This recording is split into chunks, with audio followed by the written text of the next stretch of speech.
A chaotic day at the White House as President Trump ousts his third national security advisor, John Bolton, with a tweet. The move clearly a surprise to some White House staff who still had Bolton slated to appear at a White House event today. Now, why did Donald Trump remove Bolton? Well, a foreign policy figure widely known for his hawkish views. Well, Trump posted that he told Bolton last night he was out because he strongly disagreed with those views. If you take Donald Trump's word, he apparently suddenly discovered on the job what Bolton thinks, as if the former Fox analyst's views were not clear when he was hired. You know who doesn't take the president's word? John Bolton himself, who flatly accused Trump of lying by offering a different account, saying he was offering to leave last night. And then Trump said, quote, according to Bolton, let's talk about it tomorrow. And then telling NBC, I offered to resign last night. He never asked for it directly or indirectly. I slept on it and resigned this morning. Whatever one thinks of John Bolton's ideology, there wouldn't seem to be a ton of incentive for him to pick a random fight with his old boss based on a lie. And his allies at Fox News were quick to report Bolton's version of events to Trump's base. John Bolton just texted me just now. He's watching. Can you read it? He said, let's be clear, I resigned. And I said, do you mind if I say that while you were talking? And he wrote, yes. So John Bolton has just told me, texted me to say, I resigned. If the Fox clip there gives you any sense of deja vu tonight, there might be a reason. The last time Donald Trump fired a national security advisor, removing H.R. McMaster last spring and hiring Bolton, the whole thing became official as Bolton went on Fox News about 45 minutes later.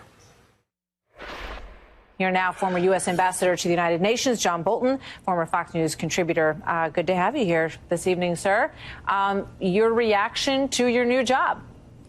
Well, I think I still am a Fox News contributor. No, you're not, apparently. I didn't, well, I haven't started there yet. So that demonstrates, I think, the sort of limbo that, that I'm in, because I didn't really expect an announcement this afternoon. Didn't expect the announcement for one of the most important national security jobs in America. You might say tonight that Bolton's tenure kind of ended the way it began. Surprise announcements, apparent disorganization, and of course, a live feed of all the drama on Fox News. But I want to be clear with you tonight as well. This isn't just about drama. This is about national security policy in the Trump era, with Bolton the hawk arguing he had to be the voice of reason, opposing Trump's long-shot plan to bring Taliban leaders to Camp David around 9/11. What could go wrong? Two officials say that that objection, which, by the way, was shared by people in both parties to Donald Trump's idea, was for him, quote, the last straw when it leaked. Bolton reportedly opposing Trump in a high-stakes meeting about that in the Situation Room and in a cabinet that, let's remember, often features obsequious and ridiculous praise for Donald Trump. Well, it's clear Bolton was reportedly willing to stand up to what he saw as bad or dangerous foreign policy ideas. He had that type of backbone, whether you agree with his alternative ideas. Now, it may be something he has in common with his predecessor, because Trump has now actually had 3 national security advisors, the third one announcing he was out in a tweet. But before that, of course, Bolton, before him, there was H.R. McMaster, who rankled Trump so much he was regularly doing, quote, derogatory impressions of him in his absence.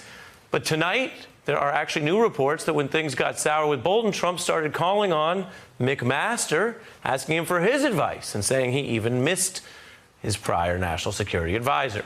And if you go back a little further, before McMaster, of course, you have Trump's first and briefest national security advisor, Michael Flynn, who was fired like the other two and who actually happens to be back in court today, receiving a new sentencing date after he pleaded guilty to lying to the FBI during the Mueller probe. Flynn was one of the very first in a long line of Trump staffers who are out the door. Record-breaking turnover. He may not be the last.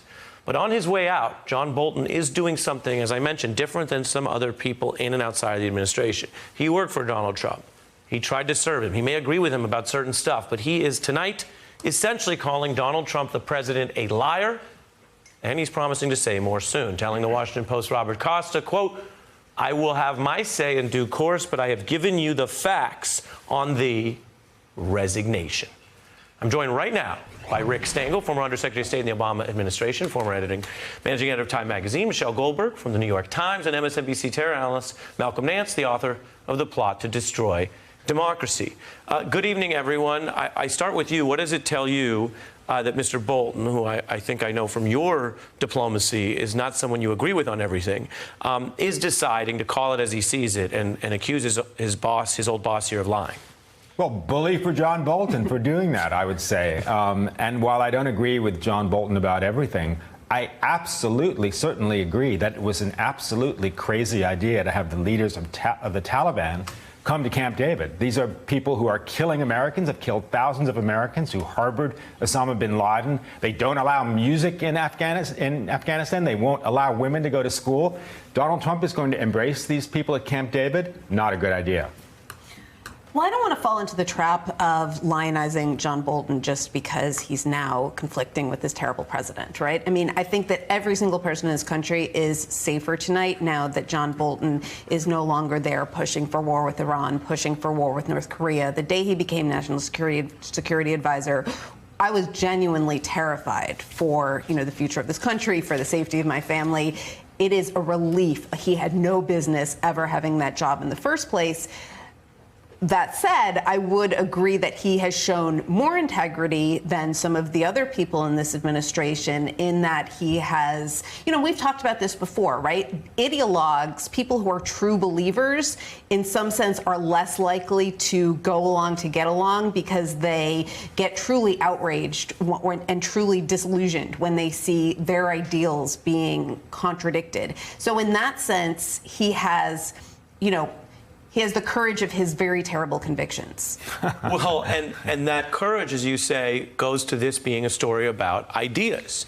Donald Trump's ideas are, among other things, at times phantasmagorical when it comes to saying, how we ought to mark 9/11 is with a high-level Camp David summit for the Taliban. I mean, I don't even know where the idea comes from other than sheer pageantry. But to your point, Michelle, reading from the NBC reporting on this, there were these reports that it was not just Bolton, but Vice President Pence that were against the Camp David plan, meeting with Taliban leaders. The last straw, and Monday, Pence tweeting the stories were fake. But again, to your point about credibility, Bolton did not knock down those stories. Right, and apparently Trump was angry that Bolton planted the stories about Pence to begin with. I mean, I think that Donald Trump and John Bolton agree with kind of disregarding all of our alliances, acting unilaterally.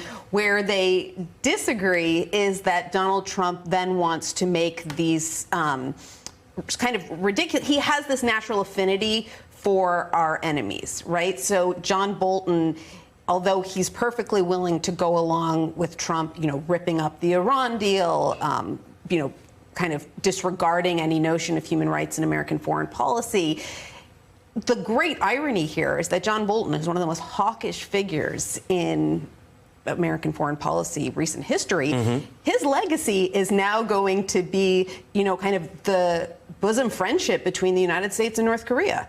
Yeah, which is wild. Malcolm Nance, your thoughts on all the above? Well, Michelle is absolutely right.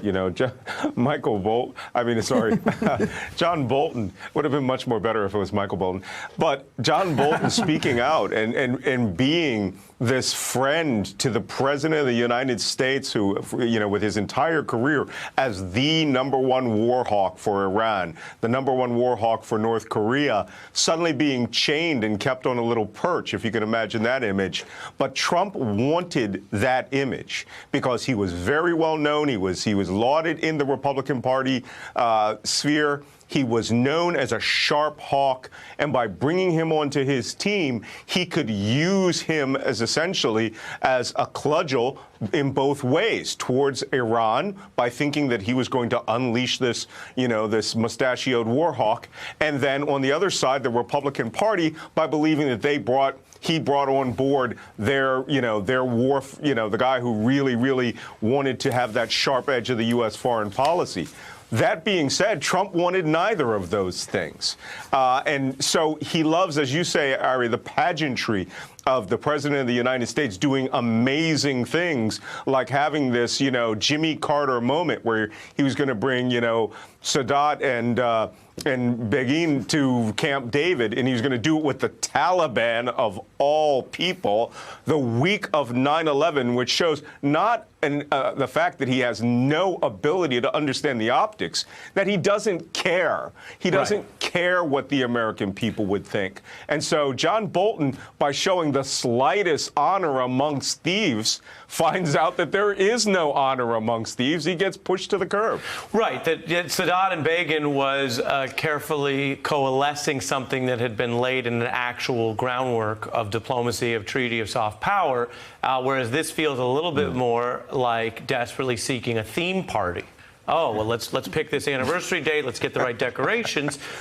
This is not a joke. Now, you mentioned as well, Malcolm, you said mustachioed. How do you pronounce it? Mustachioed. Mustachioed warmonger. So you want to get into the mustache, I take it. Well, you know, I mean, this guy, you know, he's always been caricatured as Yosemite Sam. And that would actually be a very accurate caricature. Unfair to Yosemite Sam, who was known to deal more in soft power. But the president himself was concerned about the mustache. Steve Bannon, another at times disgruntled ex-aide, leaking about this or speaking about it to reporters, saying he was pushing Bolton, the hawkish diplomat, for the job. But initially, quote, Bolton's mustache is a problem, Bannon said. Trump doesn't think he looks the part. You know Bolton is an acquired taste. I mean, how much of this is a sort of a story in reverse, that Donald Trump's initial concerns about Bolton related to, quote unquote, casting and appearance, and then by the end, he appears to have been dragged to actual policy debates in the Situation Room? I think it has some measure to it. You know how Trump is. If you don't come from central casting, he doesn't particularly like you. And I think right now, I think it'll be fascinating to see who he's going to bring on board. You know, he's probably going to go out and try to find the most disgraced general that he could find at this point, probably General Boykin or somebody, you know, who was fired from their job, and say, OK, I've got a general that's more like me in this position. But the real problem here is Bolton resigned, and he made it very clear to Fox News he resigned. Yeah. But and everyone who's worked this job who has been fired will not come to the American people and tell us this president is unfit, and maybe this is part of that national security and classified information problem we keep having with President Trump. Maybe he doesn't want a national security advisor because tearing down U.S. national security seems to be his full-time job. Well, let me take that to Rick Stengel as a diplomat. When you look at what is now a clip of averaging about a national security advisor a year, which is a little faster than normal, plus the highest turnover record compared to the last 4 presidents running when we count it up. How does that relate to the wider problems the administration has when you look at these stories out of Russia, when you look at the security issues, when you look at the way North Korea and the Taliban are both bandied about as, oh, maybe we will, maybe we won't? Well, the larger issue is that we don't have a national security strategy. I mean, you mentioned before it's about ideas. I mean, for Donald Trump, he doesn't have an idea. He just has reactions. He just has feelings. And the problem with replacing Bolton, and I've been saying this for a long time, is that when someone leaves in the Trump administration, they're never replaced by a better actor. The golden age of the Trump administration will be exactly when it started. And every person in every job will go down, because who actually wants to serve in the administration of an unfit president? That's what you have. So Bolton, I mean, not to praise Bolton, and Bolton was as incredibly hawkish, and he always made us closer to war, but he was within the normative window of what people actually think about foreign policy. He may be replaced by someone who is not. And both of you, at least, have been very careful to say you're not praising Bolton, while in little ways you have gestured at lightly praising Bolton. So I just observed that. Final, quickly. I would say only that to say that somebody has kind of more integrity than some of the other disgraced figures in the Trump administration is the faintest praise imaginable. I see what you're saying there. It is somewhat faint. It's like saying, to use a Grateful Dead reference that hardcore Deadheads will know, a very organized drums and space sequence is still a drums and space sequence. Anyone? No? No? Malcolm? On that. Malcolm, anything? Harry, can I just say one last thing about this? Sure. The person Donald Trump will be looking for next can be encapsulated in the character from the movie, General Jack T. Ripper, right? The guy who believes in conspiracy theorists and will go along with whatever Donald Trump says. A chilling final note. We were going to end on a slightly lighter note, but you took us to a much darker and depressing place about the future of national security in America. But you know that's your right as our expert. Malcolm Nance, Michelle Goldberg, and Rick Stengel. Appreciate each of you tonight. Thank you. Thank you. Hey, I'm Ari Melber from MSNBC. You can see more of our videos right here, or better yet, subscribe to our YouTube channel below. You could have been anywhere in the world, but you're here with us, and we appreciate that.